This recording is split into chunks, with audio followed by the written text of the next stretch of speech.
Welcome, everyone.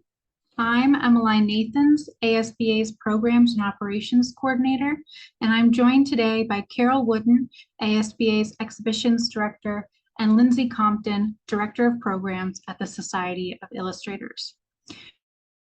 We're very happy to be able to present today's program, a live studio visit with South African artist Daleen Roodt. This studio visit is one of several programs hosted with the Society of Illustrators in conjunction with our 27th Annual International, on view in New York until the end of the year. As the program progresses, if you have any questions, please type them into the Q&A and they'll be answered at the end of the program. As noted on the opening slide, at the close of the program, each registrant will receive a link to view the recording of the webinar. That link will remain live for 2 weeks after today's program. Many of us have seen Daleen's beautiful in situ watercolors recently, whether in the 27th Annual at the Society of Illustrators, on the cover of ASBA's quarterly journal, Botanical Artist, or in Curious Allies at the New York Botanical Garden. Today, we'll take a peek inside her studio in South Africa and learn more about how she got started as a botanical artist, what drives her work, and how she achieves her beautiful paintings. Follow her into the field as she captures wild orchids in their habitats and learn what special accommodations she has to make in order to record the information she needs in her studies. ASBA was pleased to partner with the Society of Illustrators, a first-time venue for us for the 27th Annual International. It's been such a pleasure to work with their team to host this exhibition. Before we begin Daleen's program, I'd like to introduce Lindsay Compton to talk a little bit more about the Society and the exhibition. Thank you so much. I'm pleased to join you all from the Society of Illustrators in Manhattan on the Upper East Side. As you can see, I'm in the gallery space, so I have Daleen's artwork behind me here, which I thought was the perfect backdrop for today's program. I'd like to give a little information about the Society of Illustrators for those who may not be familiar. We are an organization that was founded in 1901 and have been the home to artists and creatives for over a century, dedicated to celebrating the art of illustration in all its forms.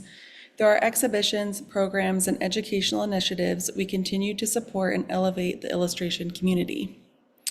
If you have a chance to come to our building, it's very unique. It was built in 1875 and was the carriage house for J.P. Morgan's secretary.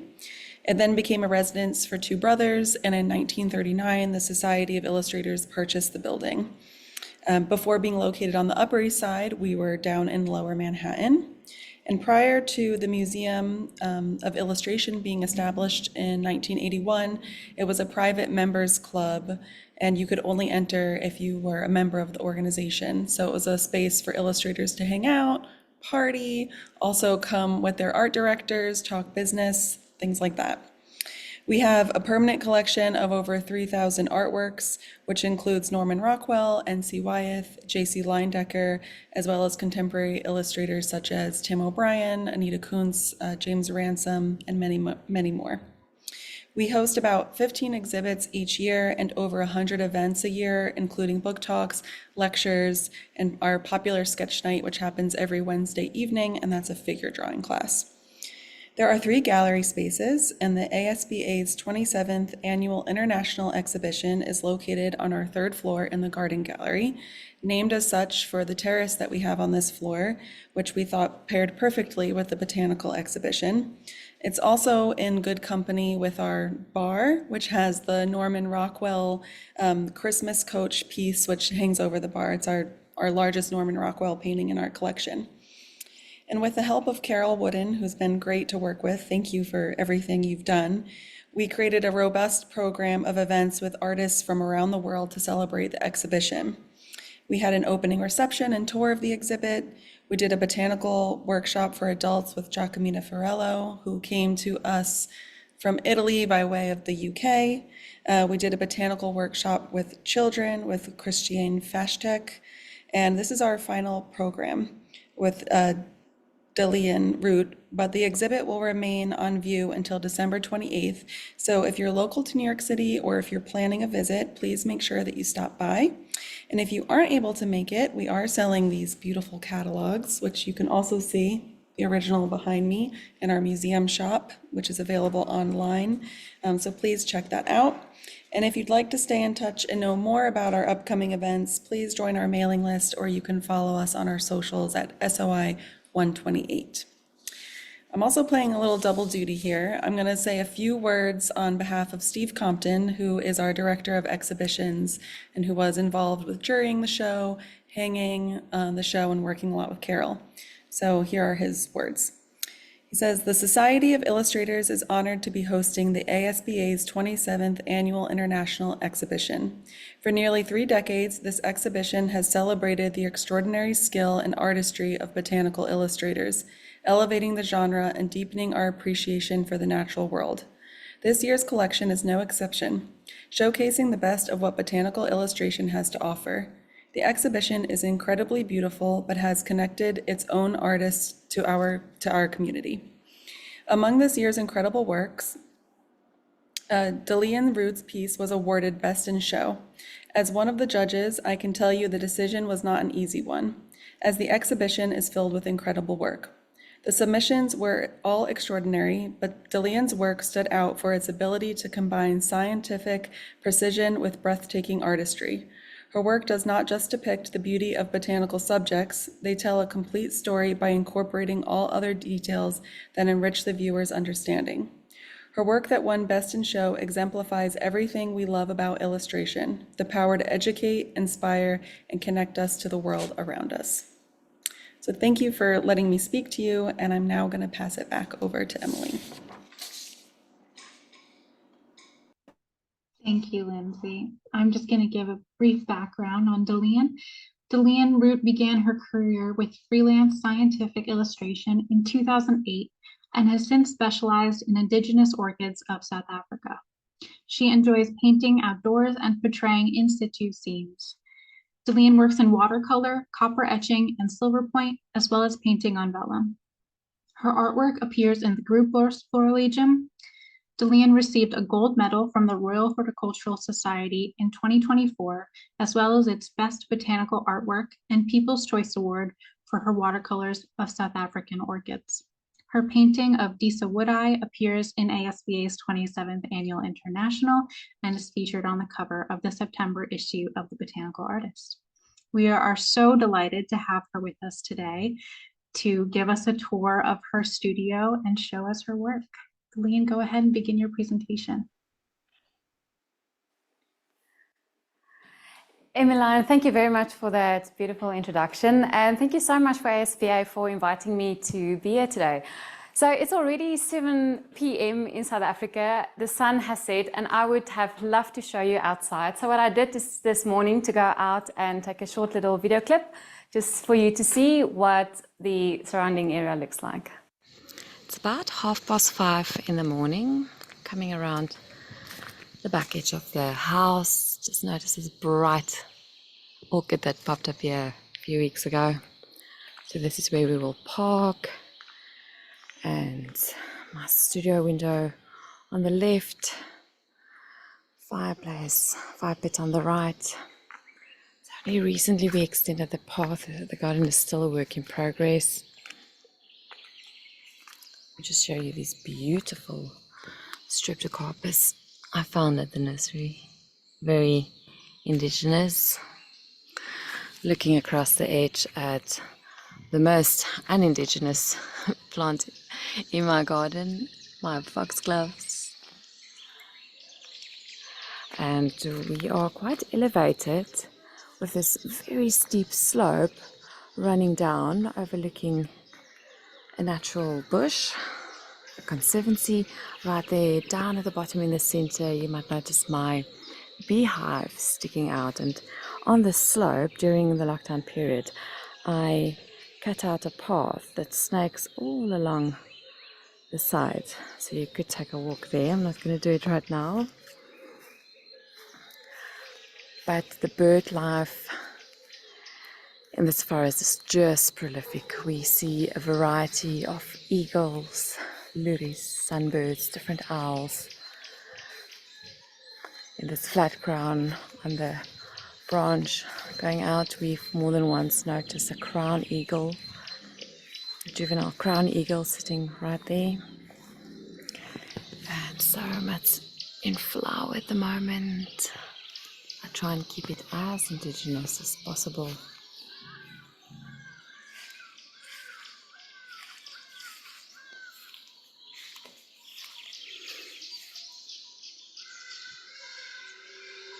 How beautiful. Diorama.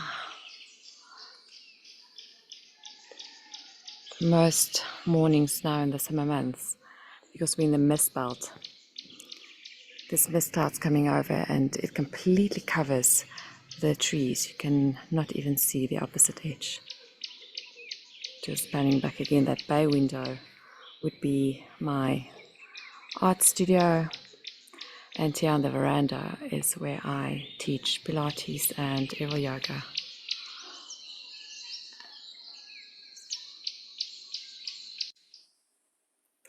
Good. So now that you know what it looks like outside, let me take you through a tour into my art studio. Follow me.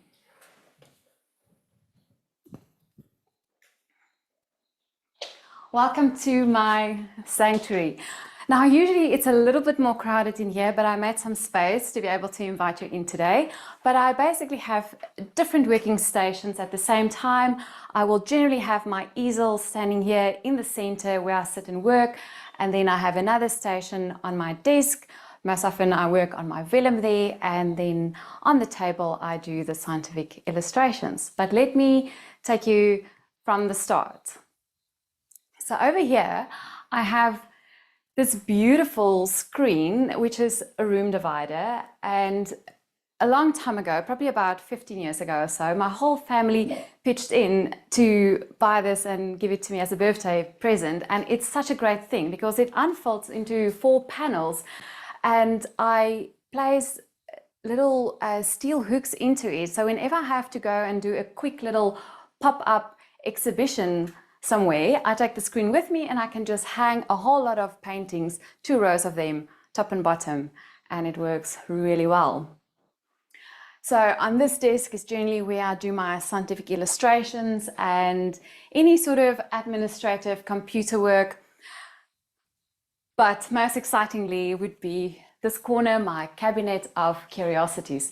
Now I could go on and talk a really long time about this cupboard and everything that's inside, because every single piece has been either picked up by myself or given to me by someone, and everything has a story. So I'll just take you through a few things.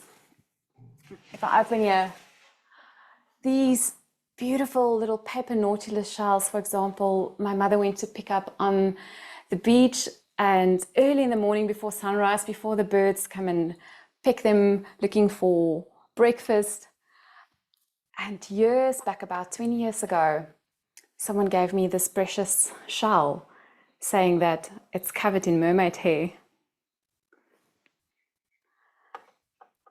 And then all sorts of skulls, some of them collected by myself, cleaned, others given. And here I have, for example, a nose flute from Hawaii. I haven't quite mastered the technique of playing it, maybe one day. And we have, because unfortunately you can't see now, but you've seen what the view looks like. So if you look out my bay windows, you would see the whole forest. And we have the African wood hoopoe, which is this beautiful brown, almost copper looking bird. And it has a crown of feathers standing up when it gets aroused. And one day I was just being playful, and I said to my husband, "Prove to me your love and bring me the feather of the crown of a hoopoe." And lo and behold, about a day or 2 later, he arrived with a hoopoe feather. It's not from the crown, but it is probably from the feather or the tail. And I have no idea how he got it. It's a total mystery. He won't tell me, but he assured me that no birds got injured in the collection of this feather. All right, so I'll just move on to the corner. Some more botanical pieces, little bits I collect just for the beauty of their shapes and sizes. And I have my medals from Kirstenbosch from a few years ago and from the World Orchid Conference. And then onto the top, my very, very prized awards from this year, my Arches Gold Medal and the two beautiful engraved vases that I received for the Best Artwork and the People's Choice Award. So I'm very, very grateful for those. And if we move along, because I have these beautiful big windows, there's a lot of natural light coming into the studio. If I need more light, I have a standing lamp, but generally it's enough during the day. And then my bay window is just a very sacred space where I'll come and spend a lot of time. I'll come sit here early mornings, looking out at the view, just getting quiet, having my devotional time and thinking, getting my mind ready for the day. I have some very practical large drawers at the bottom holding all sorts of canvas and vellum pieces. And then moving over the side, my butler sink, that is a crucial element in my studio because I am actually quite fanatic about painting with very clean water. I generally have 2 jars of water, a clean and a dirty one. And this one at the moment, I would say is dirty. So it is definitely due for a refill. So I will regularly be up and down between my workstation and the sink. Over here, I have all my nature books, lots on orchids, more orchids, butterflies, trees, and anything nature. A lot of these tree books, especially, is where I was involved to do illustrations for them. And I find it very hard to get rid of my old specimens after I've painted them. These are all dried orchids collected over the years, and after I finish painting them, I just can't get it over my heart to throw them away. So there's a whole collection and always space to add another. So I'll take you down to my cupboards. In there I have my beekeeping equipment, watering can, and then just look at this very practical usage of a narrow space. So that is how narrow the cupboard is, and it goes all the way back to the wall, holding a lot of practical pieces like screwdrivers, lots of little bottles and tubes to hold anything that needs to be held, a toothbrush. This one is not for my teeth though, but very useful. And I have my hand sander that I use a lot in preparing panels before I stretch vellum over them. And then I just noticed actually a lot of bags with collected bits and pieces of coral and shells and stones, and I definitely still need to do something with them. All right, coming over, do more drawers. Oh yeah, I have my quite ancient light box that I would use to transfer mostly these scientific illustrations. And in the drawers, even though I have a field journal I use, I tend to use a lot of tracing paper. So I have stacks of them, just with all my field work and sketches kept in there. All right, so another cupboard full of palettes and all sort of bits and pieces needed in the studio. And I recently put up the picture rail, which is great now to be able to just rotate paintings as I want to change them or move around. All right, so I will finish with my old school desk where I sit and write or use to hold pieces that I need to paint. But that's pretty much my art studio.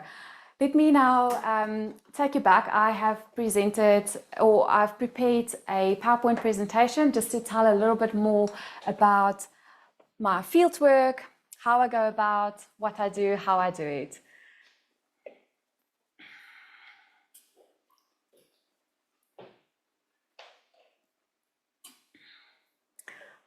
All right, title for my presentation is Painting Wild Orchids in Their Natural Environment.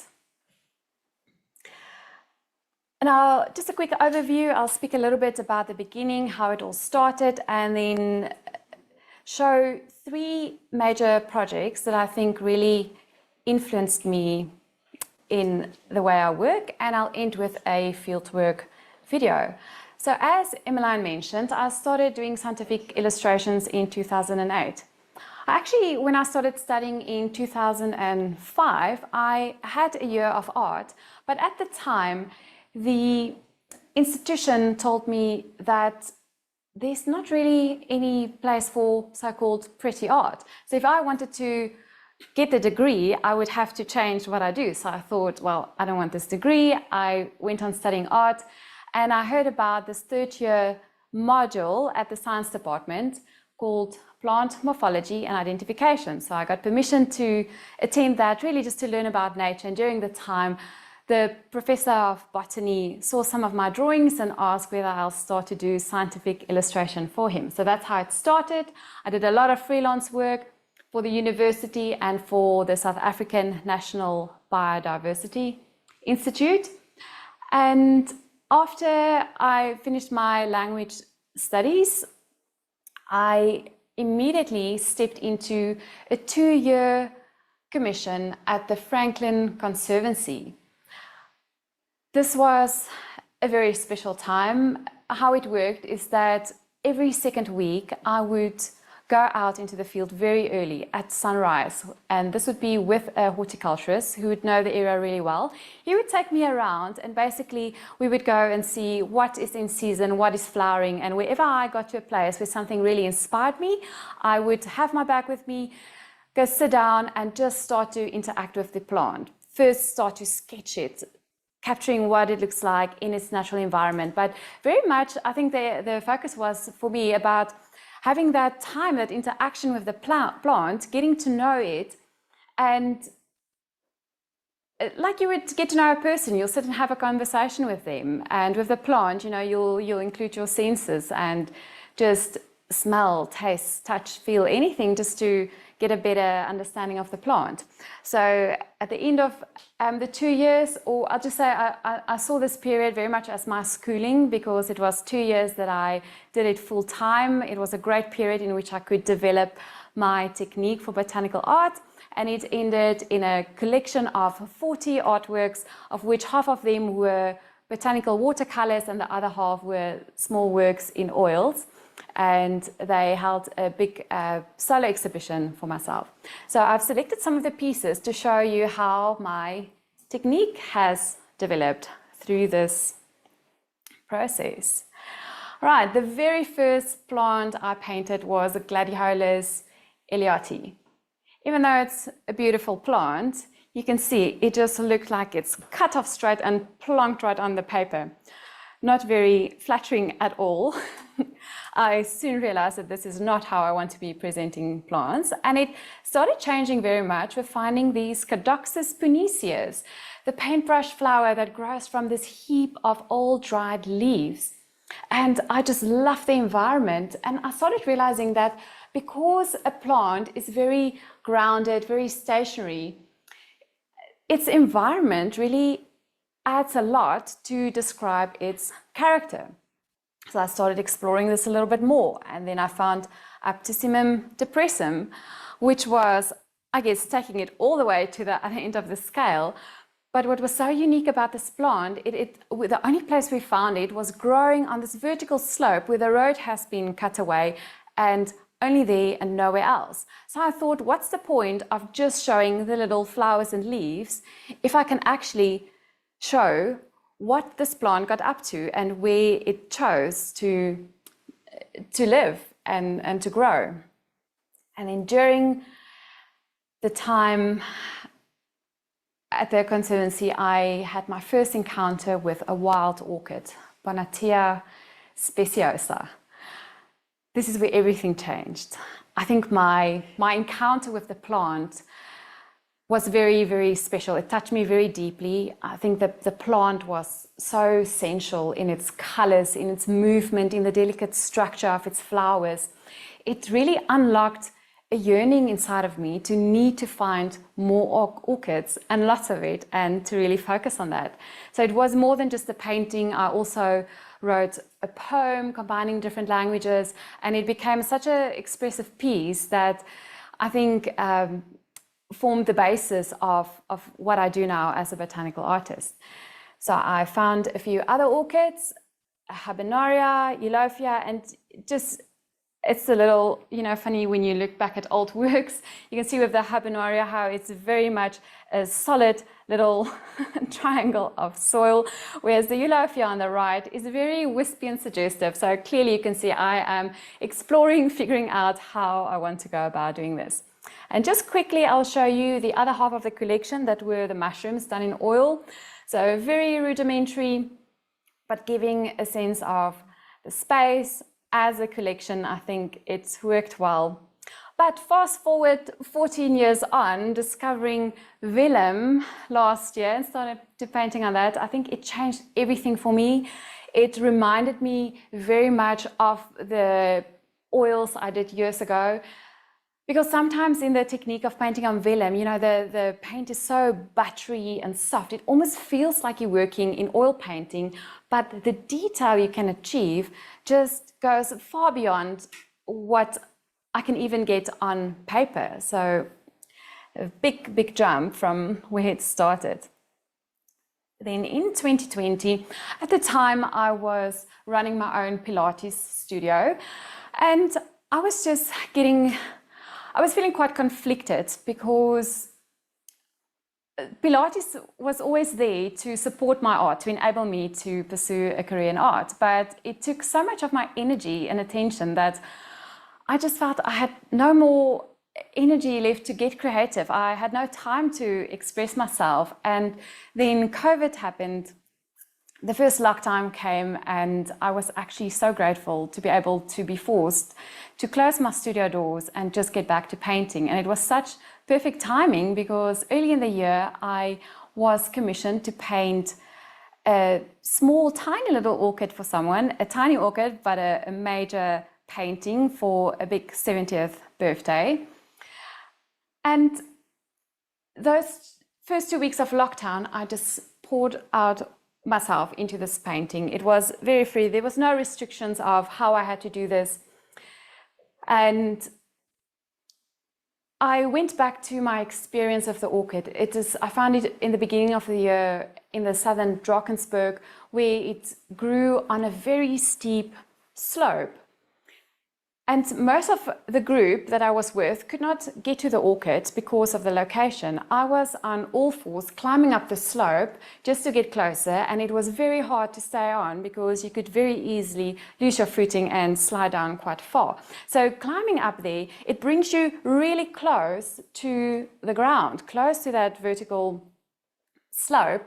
And when you do so, you are searching, and in the process to find this tiny little orchid, you find a lot of small little other plants.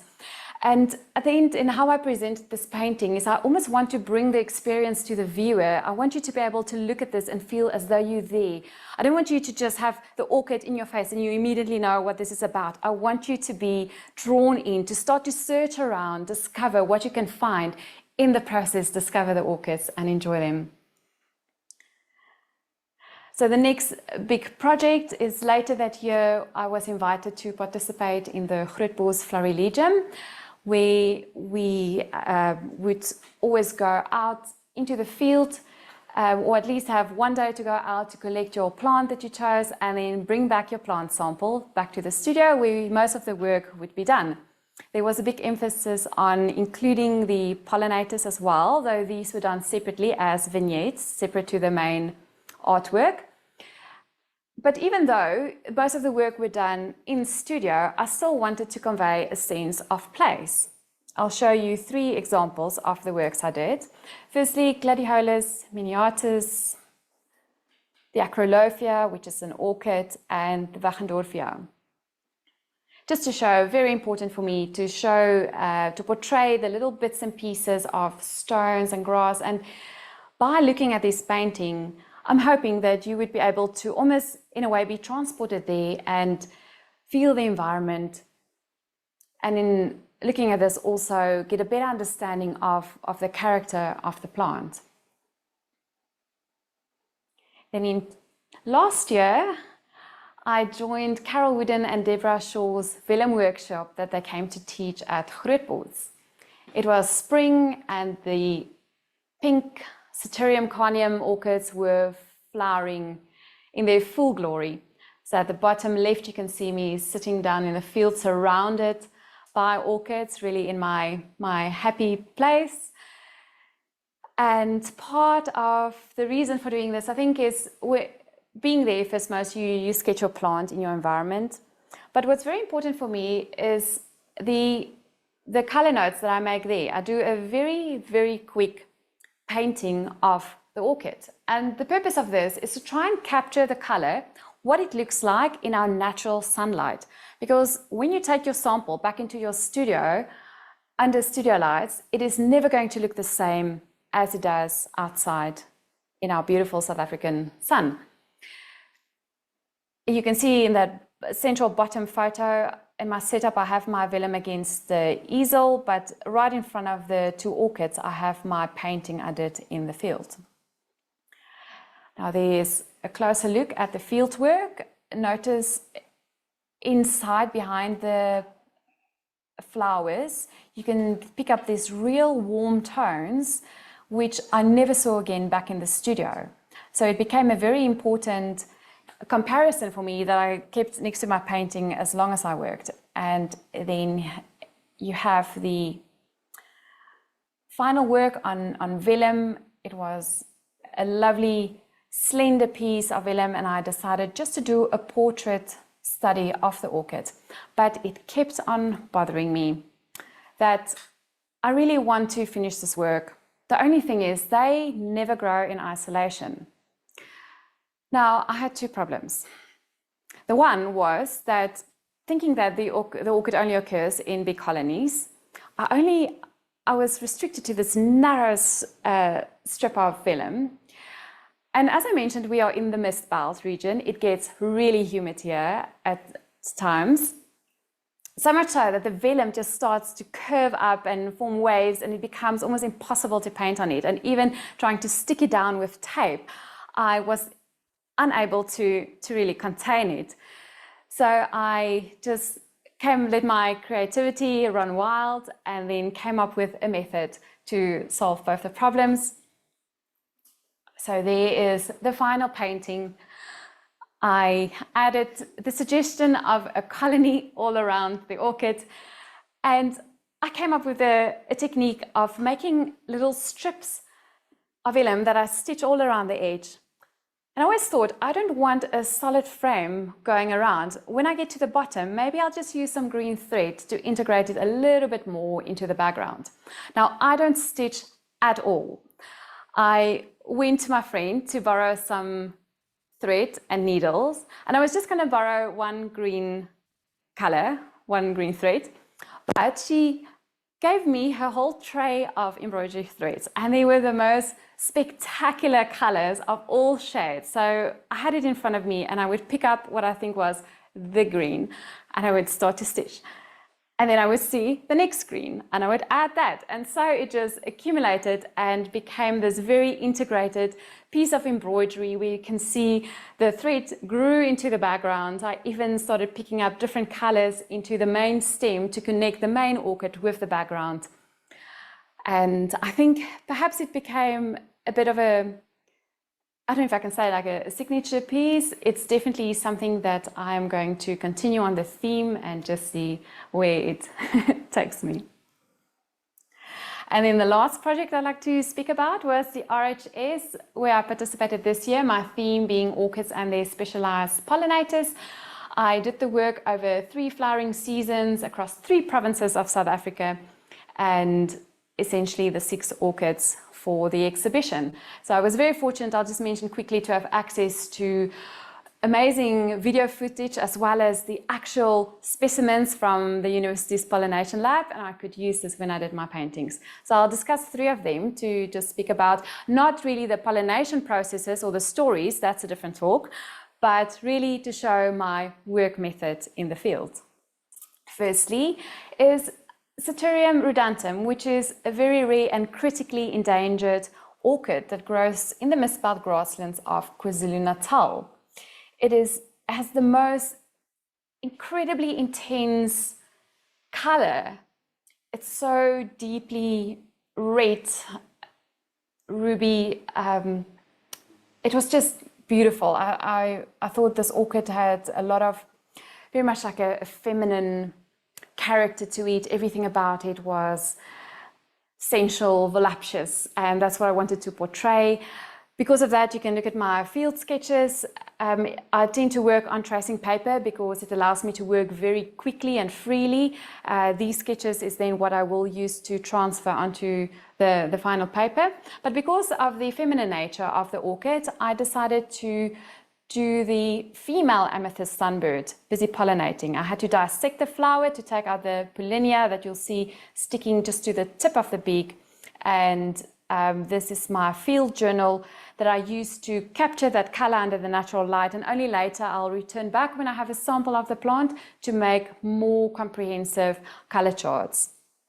And quickly showing, I know generally it would be more recommended to start with your stem and then let your flowers grow from it. But in this case, I started with the buds, moving on to the flowers because of limited time and also restrictions with having plant samples. And the work up to this point is all I did in the first season. Then the months to follow, I did other sections of the painting. So I could later on collect some of the background and same thing, paint the flowers before they wilt and just allow the background to grow. Then when it was time to put the bird in, I will always start with the eye of the bird. That's the most important part for me to place the bird. I would never end with the eye because if there's no eye, it would feel like painting a dead bird. As soon as that eye is there and it's alive, then anything can happen and it will continuously be a real presentation. And then the background just flows from there. I have usually an idea in my mind of how I want to portray it, but I just allow it to develop naturally, to grow on the page. And in this one particularly, I really loved the spirals of how the young leaves spiral out from the orchid, how the blades of grass and everything in the composition had a lot of curves underpinning it. The next orchid is Dyza pulchra with Watsonia lepidana. They grow on the top of a mountain in KwaZulu-Natal at a ratio of about 1 orchid to every 50 Watsonias. Now, the orchid has developed methods of deceiving the orchids by deceiving the pollinator, I'll say. They mimic the Watsonias in order to attract the pollinator. So well that when you go search for this orchid, it takes hours to find it. You will walk past so many plants searching, you walk past them and not see them. You get excited walking, running up to one, only to find it's a Watsonia. So it was fun, but also frustrating to try and locate these, but eventually I got there. They are both then pollinated by the horsefly that I hear afterwards has quite a sting to it. Fortunately, I didn't experience that. Just a quick look at my fieldwork in my journal. Again, very quick, just capturing the bright natural colors as I find them. And then most of my sketches are done on tracing paper and it's done right there in the field. This I use later to transfer to the original. Again, let me go back. The first one, that is how much I managed to do in the first season. Again, just buds, young flowers, working my way down. Then I had to stop when time was up. I had to move onto something else. And only in the next season, I collected some more Watsonias and started to slowly grow the background, finding elements and allowing them to grow. Just a quick look at my color chart. So when I do have the flower sample, I can do quite a comprehensive color chart where I mix all my pigments from a limited palette. And there on the right, you can see the Watsonias I collected for the background. So at the end with the final painting, I really tried to create the same experience that I had in the field. When you look at the painting, you might think either it's all Watsonia or a lot of orchids. Only when you know, or you take a closer look, you can see that there's actually only one orchid coming out on the right-hand side, but one that's being pollinated by the horsefly, and everything else are Watsonias. So really to invite the viewer to also have this experience of searching, being deceived, and really a process of discovery. Now the last orchid I'll speak about is Bonatia polypudanta that grows in the Magaliesberg Mountains. It's the daintiest, most beautiful little orchid. The photo in the center, it's hard to tell on the angle, but if you look carefully, you can see I'm almost at a 45-degree angle. They were growing on a slope, which made it incredibly uncomfortable to work because I kept on sliding down and away from the orchid. But eventually I managed to capture it. There's some of the field work. I will try and identify the main elements I want, where I want the plants to be, the main branches, and then some other major elements surrounding the background. Color matching, again, first starting with the buds and the young flowers and following it down with the maturation of the flowers. When it gets to the background, that there's a small little creeper growing around the leaves. I collected that and had it growing in a pot, so that I kept that alive for a few weeks, and I could work from that. And then all the other elements just slowly growing along. In this last photo, you can see I would take photos and then use that just to give myself a different medium to look through and try and identify areas that needs work. That's my tray. If you look carefully, you will be able to identify and match up each and every leaf and branch on that tray with the actual painting, because everything was picked up one at a time individually and placed like a puzzle to form the background. And the most beautiful specimen, the green hawk moth, if you look closely, it still has the pollinia hanging from its mouthpieces. And this is what I used for the painting. So that brings me almost to the end of my presentation. Next, I would like to take you with me into the field to give you a bit of an insight of what I do when I'm outdoors and how I do it.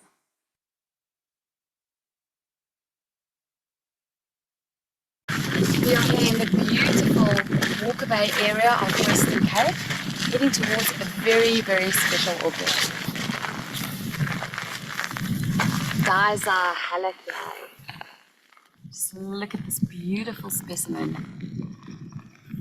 They used to grow quite abundantly from about the Cape Flats all the way up to Port Elizabeth, but because of habitat destruction caused by urban developments and alien plant invaders, the orchid has become very scarce, and in fact in the 1970s they thought that it has almost gone extinct. So it's only recently that a few small populations have been rediscovered in the area, and not too long ago they found about 6 of these plants on this piece of private conservancy where we are right now, which is really significant because just these 6 plants have now increased the overall population by 25%. So isn't it just a beautiful specimen with its curved, wavy leaf edges, and just look at these dark, pigmented blobs all over the petals. I think it is going to be a beautiful subject to paint. So what I'm doing here is I usually have a paper, I just fold in 4 to do 4 very quick little rough sort of composition planning sketches, because I think sometimes, you know, you think you know how you want to paint the plant, but as soon as you start to put it down on paper, it actually changes, or you discover more about it. Like now, I started by kind of having a side angle, looking at the orchid in profile, which I like. It's beautiful dynamic lines, which is a very good potential option, but now just by lifting my position a little bit, I'm sort of having a downward look on it, and it is creating these incredible dynamic spirals that just looks like it's bursting out from the side. So I'm quite excited about actually the potential of this one. So I'm just, you can see it's like really rough. I'm using geometrical triangles, squares, circles, everything I need to just pin it down and really just not spend time on the detail, but it's really conceptualizing about what I want to do, how I would like to portray this orchid.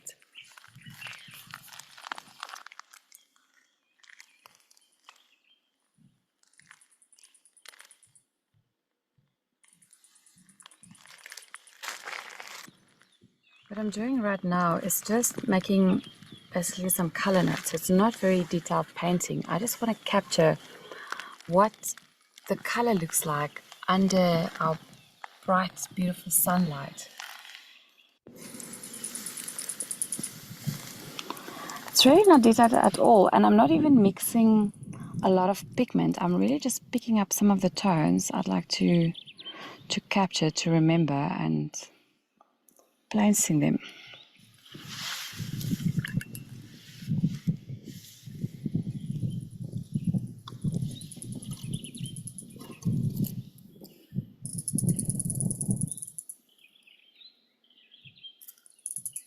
With my green, I'm mixing the Windsor blue red shade with some pigment yellow 110 and just a touch of purple.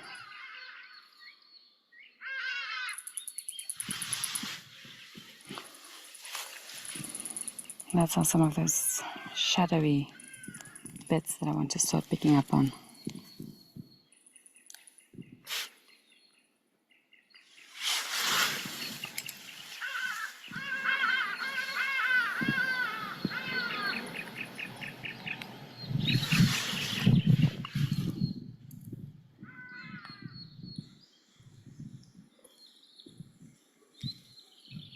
Sometimes I go quite wet because the sun is absolutely scorching and the paint dries really quickly.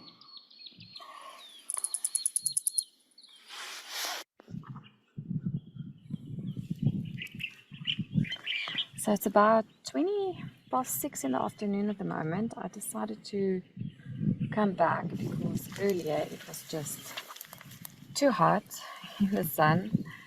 But I've been at it now for probably about 2 hours or so, sketching the orchids. It's still quite fast and free, but I'm getting my composition, I'm getting the forms and the shapes of the plant, and I decided to go sort of with a slightly more diagonal view, not quite the very dynamic one from the top, not the profile, but something that could just capture these beautiful triangles that's formed by the leaves as they fold around the stem and burst out to the side.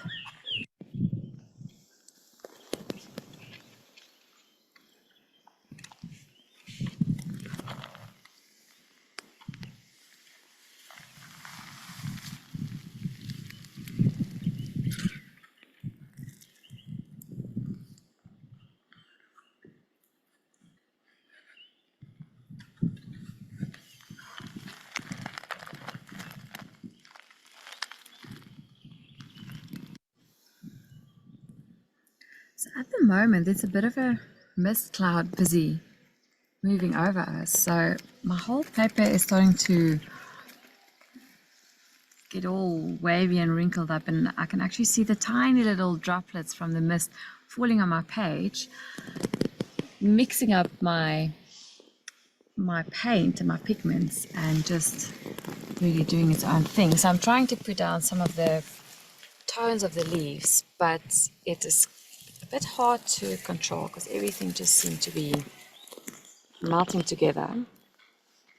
But it's okay. I think if I can just get some main tones, it will still give me some information that I need.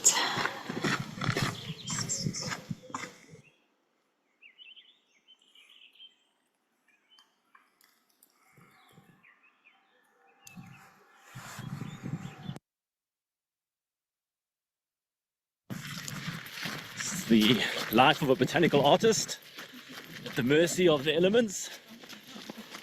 Slight downpour that resulted in Daleen urgently packing up her painting and heading for shelter.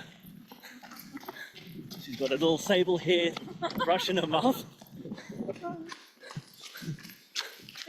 Oh, look at that. Oh, and she's off again, like a gazelle.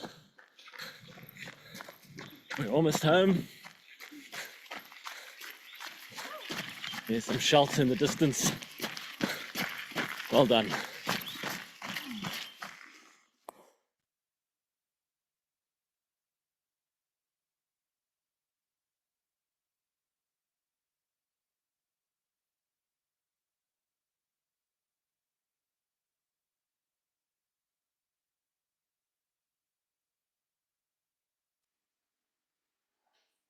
So I'd love to just show you the work in progress of the Daza Halikai. The video I took it's about a month ago, so I've been I'm doing a painting on vellum. Just to show you quickly, here is the field sketch that I did, and lots of notes giving me information about the type of light, the type of reflections, and then over here is the work in progress, the painting on vellum. I think when I did my color matching there with the plant, it was, like you saw, the rain clouds were coming. So the atmosphere was quite moody and dark, and because of the color match, I almost feel like this is what's portraying into the painting. So I have, you know, warm light and cool light, and it just feels like there's a lot of drama busy happening. You can see the angle I got of the painting. You have these very dramatic triangular leaves bursting out, and a lot still need to happen, a lot of the background coming in. I'm actually returning tomorrow, flying back to the site to go spend some more time and to find some elements of the background, which I will then start to paint in later this week. And just to show you quickly, I didn't really speak about the tonal drawings, but I will almost always make a tonal drawing of my sketch while I'm there in the field and use it often in my painting. Just match it up with the final painting to keep track of what's happening and where I need to maybe adjust my lighting. And also, as I mentioned earlier, I will keep my journal with me. I'll keep it next to the painting. You can see there's a lot more that happened. Lots of notes, my colors that I matched, I just kept in here. So I will, when I sit and work, I will actually have my diary next to me. If I do have some plant samples, I use them as well, but then keep on referring back to pick up these blues and different colors that I would like to remember to include in the painting. Right, so that is basically that's it from me. If you have any questions, then I think I'm ready for that. Well, hello, everyone. I'm Carol Wooden, and I wanted to first say to Daleen that all of those paintings just look fabulous, and especially that most recent one that you're working on.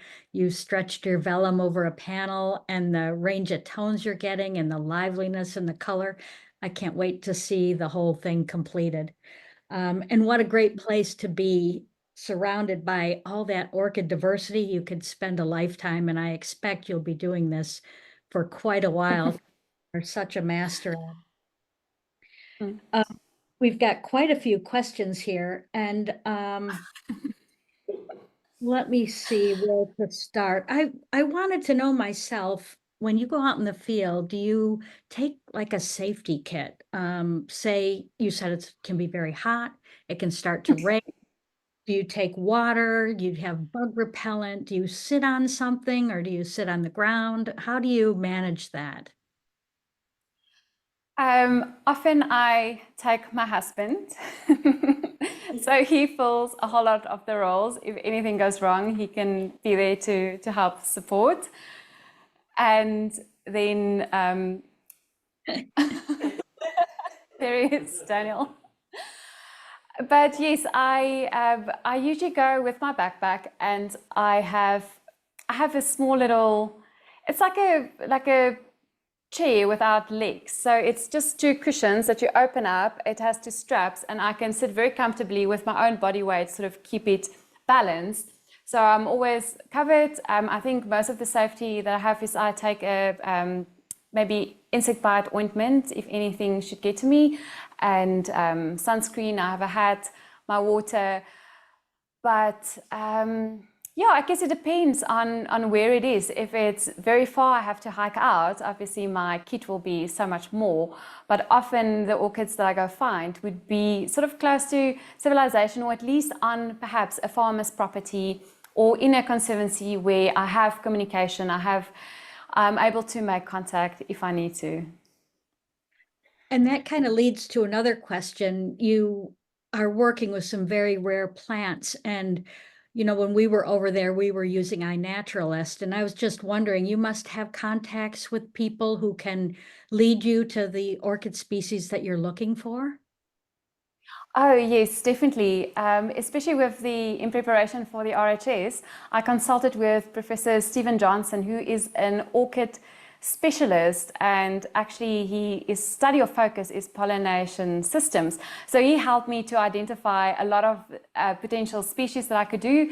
And with this, he also could reveal to me these secret locations, because they are highly protected because of their status. And I was very privileged that I'm then led into these areas, and I'm able to just enjoy the plants.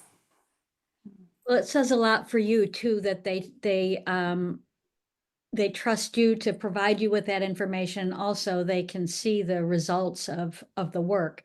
And that's all good messaging to put out in the public, how rare these things are. So I have a bunch of questions about your Satyrium carneum, I think it's called, the one that you painted in the field and stitched on. I So thought so. we have, first of all, everyone out there, Daleen has a beautiful close-up pictures of it on her Instagram page. So if you find her Instagram page, you can see it up close and see all the stitching she did on that. But there's a question from Carol Hall. What surface is the vellum stitched onto? So the stitching, basically I cut small vellum strips. I had to sacrifice quite a bit of vellum to do this. So it is vellum stitched onto vellum with the cotton thread. And then those strips I wrapped around a panel, and the panel has a piece of archival mount board between the vellum and the wood to protect it. That's a very good, there are methods that conservators use to kind of strap vellum down like that. So it is a very valid way to mount vellum, and it's very useful. But then you also stitched into the painting too, which is really lovely to see. Someone asked if you've ever tried to do that on paper. No, I haven't. This was very much a first for me. And then we have a question on the 6 hues that you prefer to work with. Someone called them the 6 bias hues you prefer. Well, it would basically be the warm and cools of each color. So I would have a lemon yellow. Actually, I have, maybe it's a bit more than 6. I have 3 yellows. I have a lemon yellow, a neutral yellow, and then the warmer yellow, and it's pigment yellow 110. And then with my blues, I also have cool and warm of the Windsor blue, green, sorry, I have to remember all the names, the green shade and the red shade. And I actually fluctuate between those two and maybe Prussian and Indanthrene blue as a warm and a cool, but just a darker version of that. And then when it gets to the reds, let me think.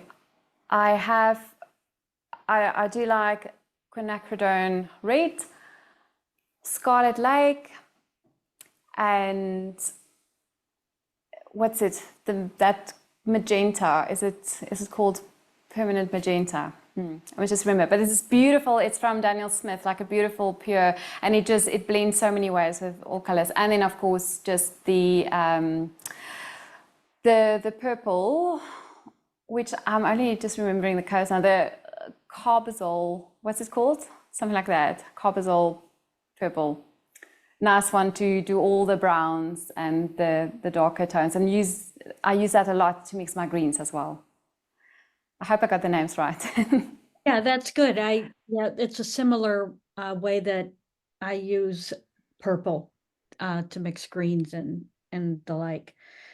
So another question is, when you paint those backgrounds into your paintings, and say you have a bunch of different elements back there, how do you isolate the lighter colored objects in the background from the general background tone?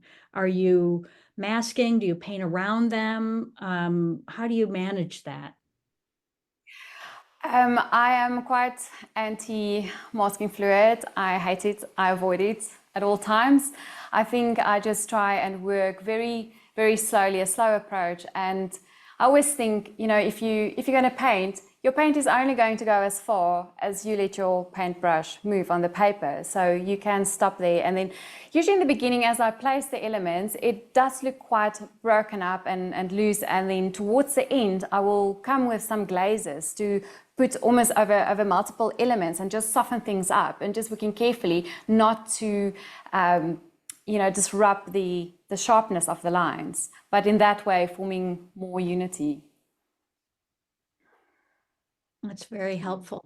So we have a question about what pencil you were using out in the field to draw your specimen. It almost looks like a pen.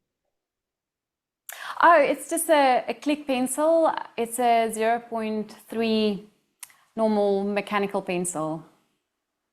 I like it because it stays sharp, so I don't have to worry about sharpening my pencil in the field. Perfect. Margaret Saylor says, wonderful presentation. Tell me about your process of transferring the drawing to the vellum on panel. Do you redraw it or transfer a tightly drawn version? I would take I actually have it here, I can show you. So I showed you my original sketch that I did in the field, and that one I would simply, because I didn't have any lightbox close by, so what I would do is to place another piece of tracing paper on top, trace the outlines, and then color with probably, what was it? I would usually see if HB or 2B works better on the particular piece of vellum that I have. So then I would just place it on top and draw off. So very quick and easy transfer. And after that, I might just need to pick up with my putty eraser some of the graphite. Yes. So there are a couple more questions. I know we've gone a little over, but I am completely fascinated, and I'm sure everyone else is. So there are quite a few pictures about your gathering information in the field and how fleeting it can be to be out there for just a little while. And I see you go back multiple times. Sometimes it probably takes multiple seasons too.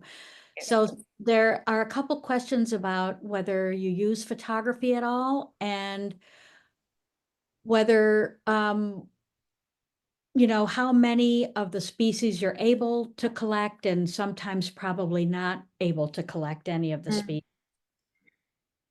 Yeah, so I think it all depends on what it is and where it is. Fortunately, because I am often working with the scientists who have collection permits, they will collect a sample for me that I can then use. And as I explained in my presentation, my method is where generally you would work from the stem outward as it grows. But because of my limitation with what I have, that's why I'll sometimes start to paint backwards. So I'll start with the buds, then the young flowers, opening flowers, ending with the dead flowers. So as my sample goes through a life cycle of maturation of its own, I can just follow that along and go for quite a long time, and then just preserving it in the fridge in the meantime. So my husband is used to it at the time now. The fridge is often half full of plants. Everything else just needs to make space. But sorry, I think I trailed off here a little bit. I must just get back to, oh yes, returning multiple times to the field. I do take photos. I more take photos as a reminder, maybe also a reminder of space, but I feel very strongly about not painting or drawing from photos. So this is more just to refresh my memory, but I will make sure, depending on what my axis is going to be, how many times I can revisit the site, I will incorporate that into my planning of how much I need to do then and there and how much I can take back with me, so that I am always working from fresh material. And even with the background elements, I will collect that, grow some of it if I can, or return in following seasons. So often the works does take, they do take multiple seasons to complete. They can, just depending on how much time I need to spend on them and how much I can do in one session. So there's one more question. I want to ask this one. It's a more difficult question, I suppose. From Terry Monroe, are you starting with the middle ground and then the background, ending with the foreground? I guess it's a question about the approach through such a complicated composition. I definitely, with these, start with the foreground, because I would want to, first and foremost, place my main subject, place the orchid, as I did in the painting I spoke about earlier. And then I would try and identify which other major elements of the background is going to form, how it's going to communicate in the painting. So do I want something big to point back? You know, what are my pointers? What are my directional lines? And almost get these things in first. And then from that, I would work going further back into the background. And eventually it almost becomes filling up space to cover all the gaps.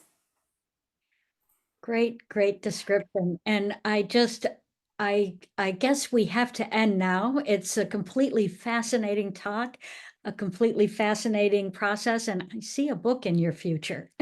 So I'll pass it back to Emmeline and let her close the session out. Thanks so much, Daleen. So good to see you. Thank you, Carol. Thank you, Daleen. A really wonderful presentation. It's been so special to see your process of your work. And as Carol said, you're a master in the field, and so special to see these really unique orchids that you found. So thank you all for attending this live in the studio. We hope you enjoyed this program. There'll be a brief survey when the session ends, and we would greatly appreciate your feedback. Please stay tuned for future programming on our website and in your monthly highlights newsletter. Thank you all again. Thank you so much, Daleen. Thank you, Carol. Thank you, Lindsay, so much. It's been wonderful to work with the Society of Illustrators. And all who registered will receive a link to the recording within 24 hours, and that session will be available for 2 weeks. You can rewatch and rewatch and rewatch. Thank you so much, Daleen. Take care, everyone. Thank you, Emmeline.